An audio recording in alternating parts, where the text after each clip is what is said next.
In this episode, we're going to do an analysis of a brand new circuit in the F1 2020 calendar. We will also see how George Russell does in his first qualifying outing with the Mercedes-AMG Formula One car.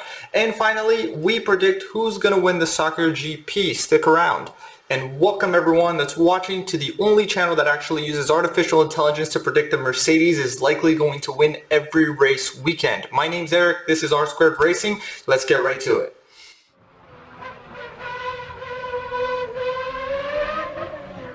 What's going on, guys, and welcome to the world of sub-minute lap times. This is the Sakhir GP, and we're going to get started right away with some track analysis. So if you take a look at this track, this is a brand new track for the F1 calendar, and it definitely shows, because if we look into tracks that are similar in comparison, I'm just going to try to pull in, according to Pirelli statistics, something that's anywhere between a one lateral load, which is the biggest change between the Bahrain circuit and the Bahrain Outer Loop, which is the Sakhir GP.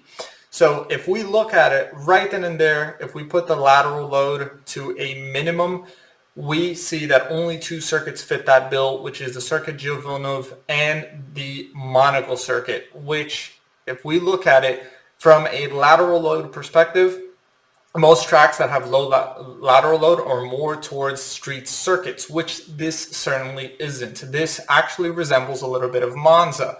And if you look at the Pirelli statistics, the big changes between the Bahrain Inner Loop, the common track that we know of, and the Outer Loop actually are the lateral loads. So this is a track that's still very heavy on asphalt grip and asphalt abrasion, something you have to keep a look at, which brings us to the point of pit stops. And we'll talk a bit as we dive in, but this is going to be a first. We are still looking at 308 kilometers in race distance, which means that a short track like this, we're going to 87 laps. I'm not sure if this is a record, but I'm pretty damn sure it could be fighting for it. So one of the big things that we look at, important to consider, as this is a brand new circuit, we don't have any data on this whatsoever, so predictions are going to be interesting.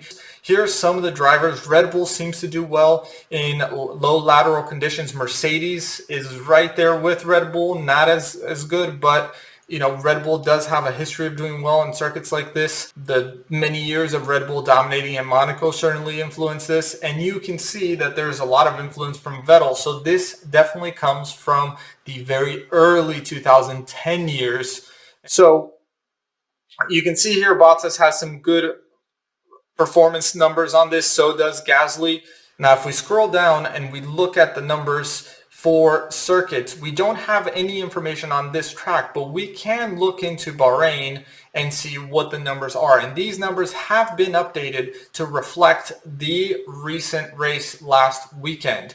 Now, if you looked at the last numbers, the numbers here have gone up just slightly. The safety car probability has come up because we've had safety cars in the last race. We've had an increase in average pit stops and an increase in the DNF rates. And all of that is reflected here as we're looking into it. But overall, it's still very low collision DNF rate circuit. So we're not looking into a lot of accidents, mainly because there is a lot of runoff area at this track.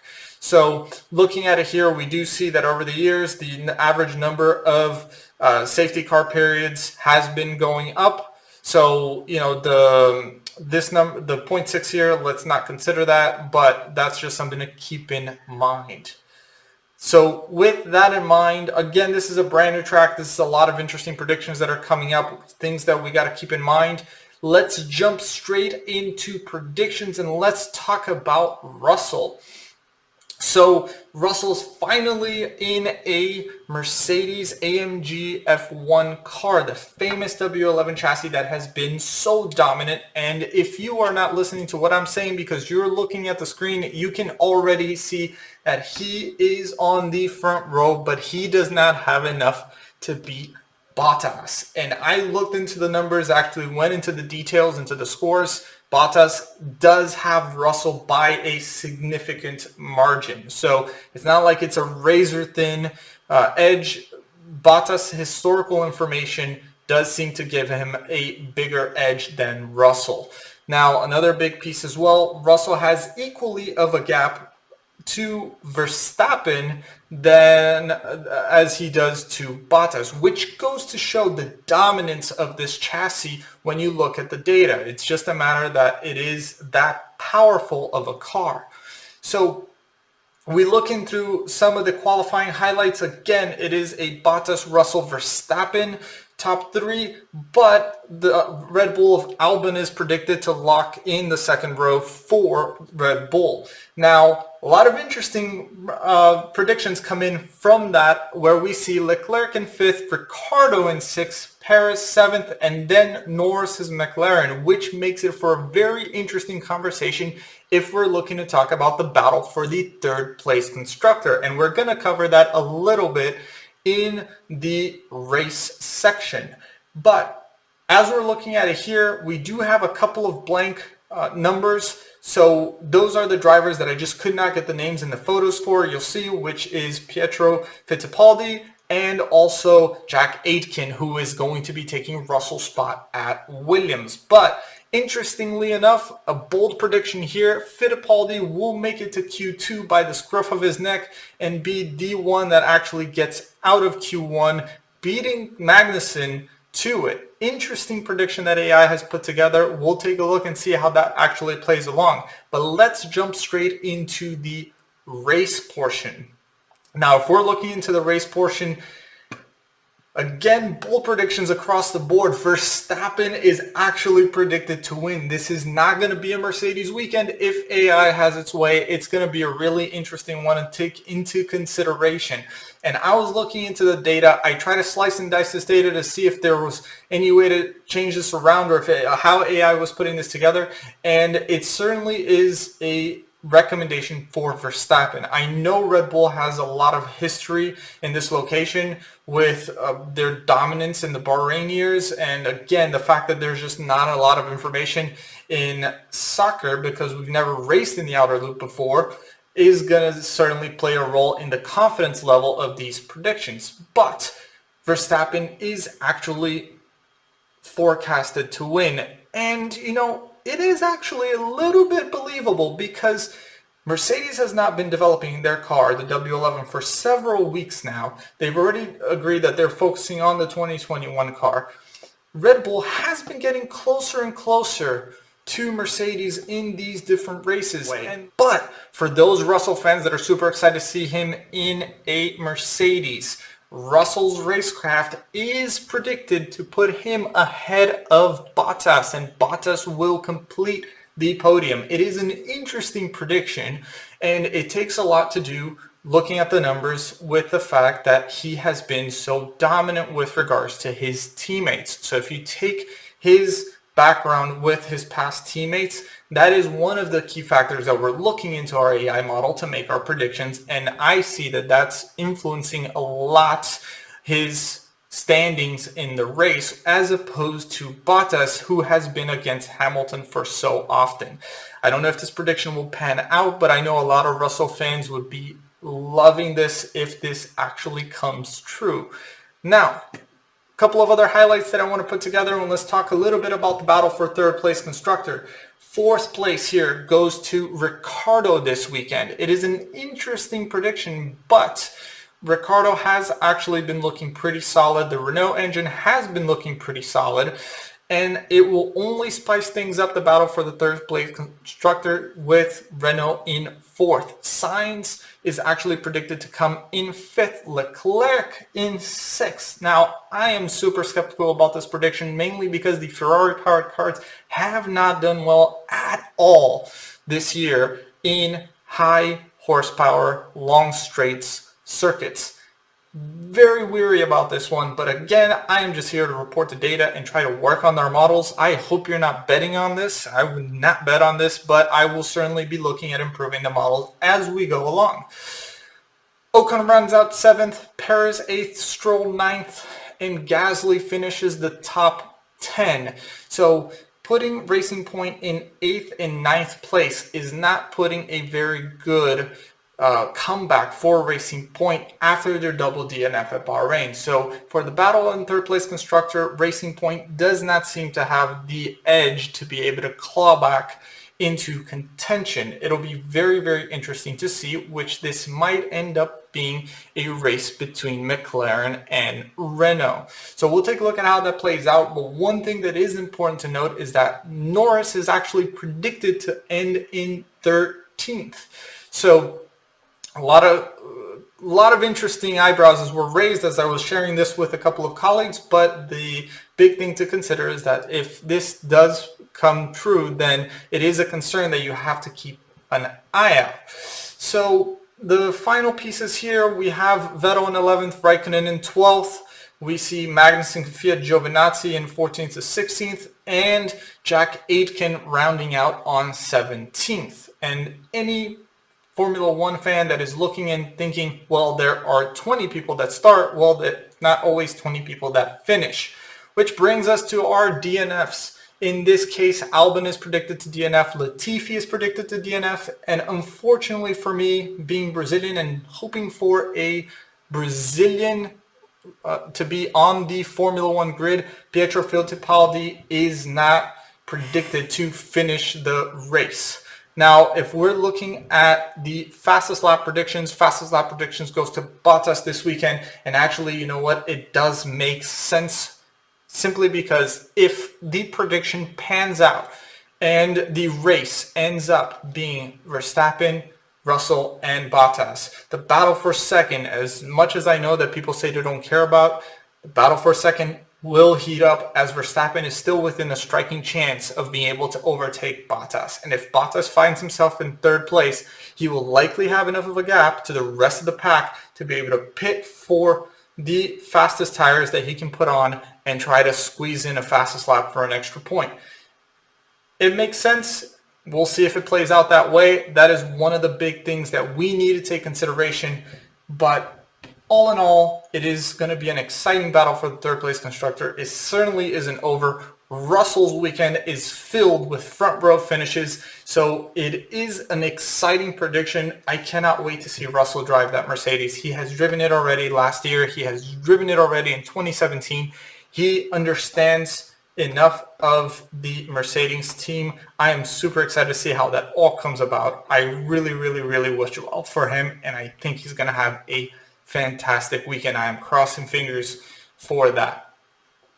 Now, Fantasy Formula One. Let's jump into some Fantasy Formula One for you guys that are big followers in that and trying to put your teams together.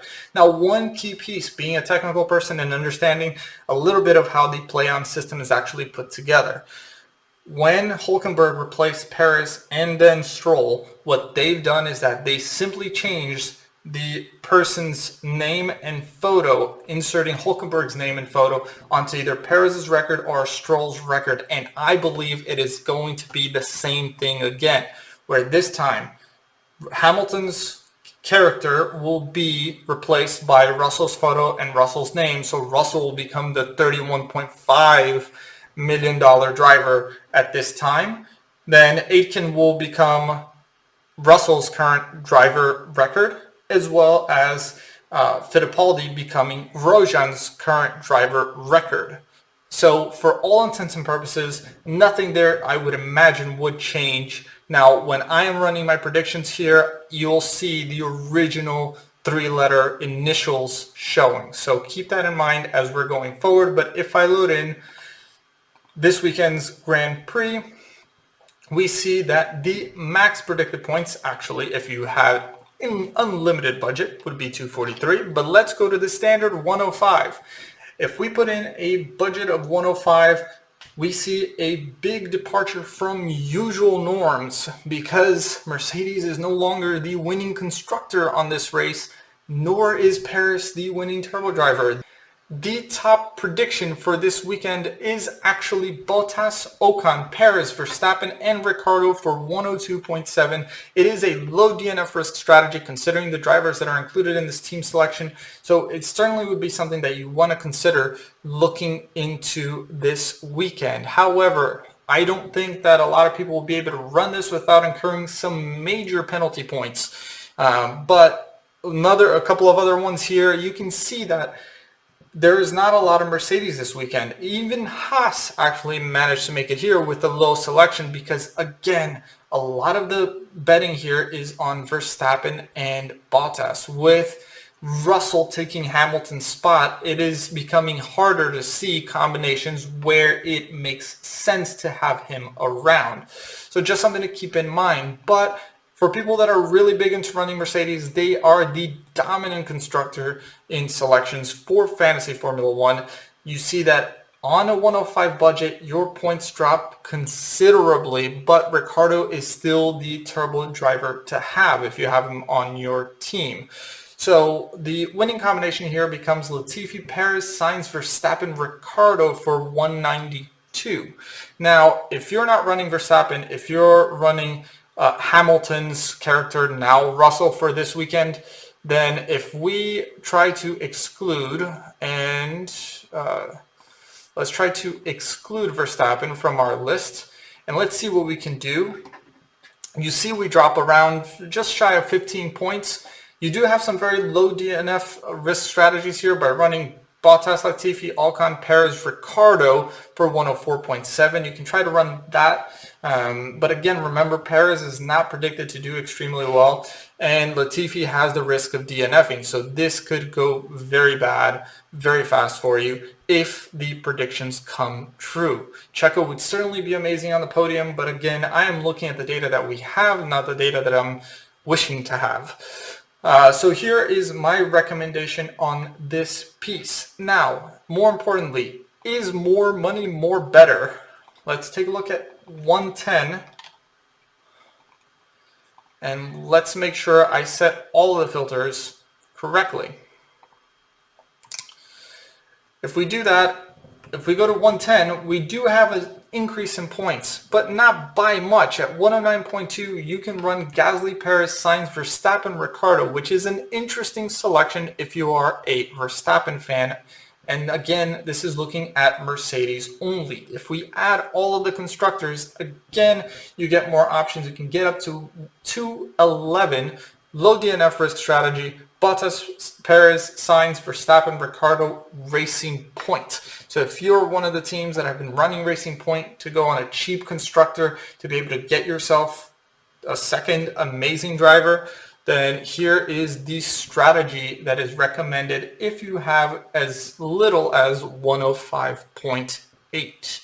So these are my predictions here. I do want to finish off with one final comment, and this is on Grosjean's accident. And there are a lot of people here that are calling it a miracle. I definitely do not want to use that word because it's anything but a miracle. It is amazing that work that Formula One safety standards have reached, simply because, with the exception of Jules Bianchi, may he rest in peace, nothing has happened with Formula One since the death of Ayrton Senna. And that is for a variety of reasons that have come together wonderfully in the case of Grosjean.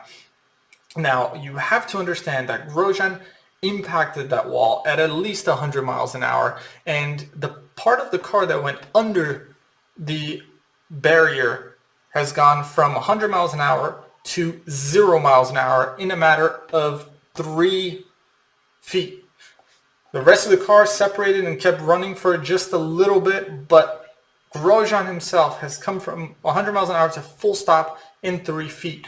That is an insane deceleration speed, and there are so many things in factor. One is the halo that everyone is talking about, but in addition, there is a lot of things to consider that made this possible. One, on the very first lap, a medical car always runs behind the grid.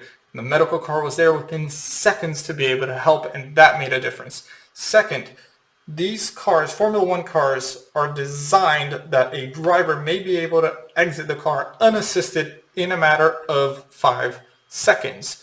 If that's not the case, then the car is not legal to race. That is actually a thing.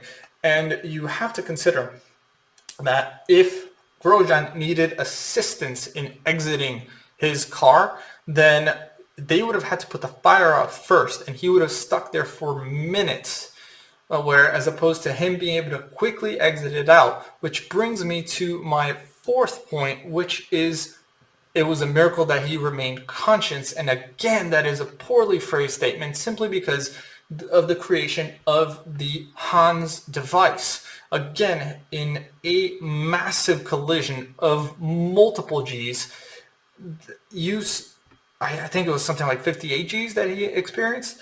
So in a collision like that, the whiplash would knock you unconscious. But had it not been for the Hans device that he was wearing, that all Formula One drivers wear, that is something that certainly helped tremendously in preventing him from going unconscious, allowing him to be able to undo all of his safety device and exit the car as quickly as he did. So again, it was by no means a miracle. This was a fantastic culmination of the amazing work that everyone involved in Formula One safety and motorsport safety in general have done. And I want to be able to wrap this up on this note.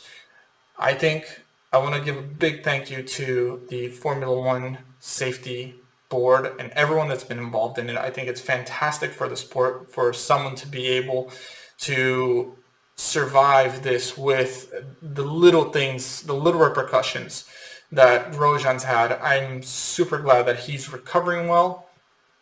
So guys, I will leave it at this. This was the weekend preview. We will be following up after the qualifying with post-qualifying predictions. So keep an eye out for that. My name is Eric. This is an R Squared Racing episode, and we'll see you after qualifying.